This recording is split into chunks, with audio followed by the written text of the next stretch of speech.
कहते हैं कि एक बच्चा माँ बाप को नहीं पाल पाते हैं, लेकिन माँ बाप 4-4 बच्चे पाल लेते हैं। इस प्रकार कहते हैं।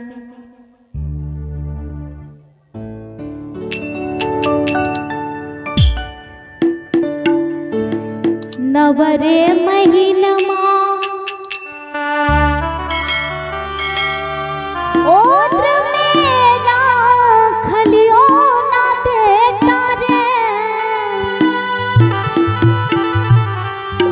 छावदी न सोढ़े घरवान रे,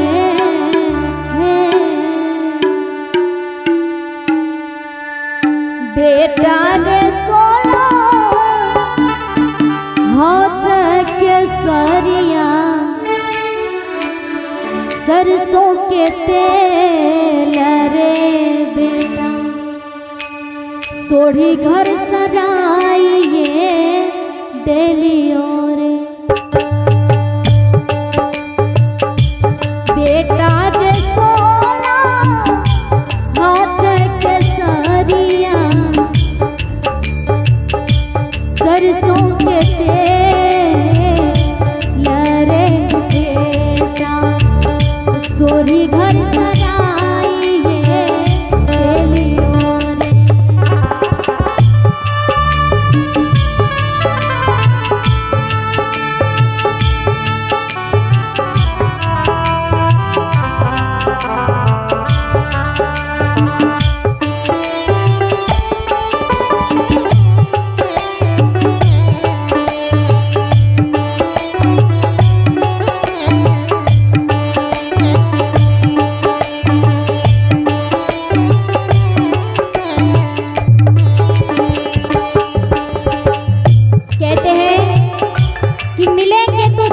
पूछेंगे तेरा व्यापार कितना है, मिलेंगे तो सब यही पूछेंगे कि तेरा व्यापार कितना है, मगर ये कोई नहीं पूछेंगे कि माँ बाप से प्यार कितना है, माँ बाप से प्यार कितना है।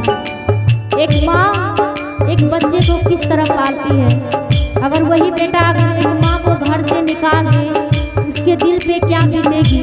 वो माँ रोती है और भजनों के माध्यम से कहती है, करो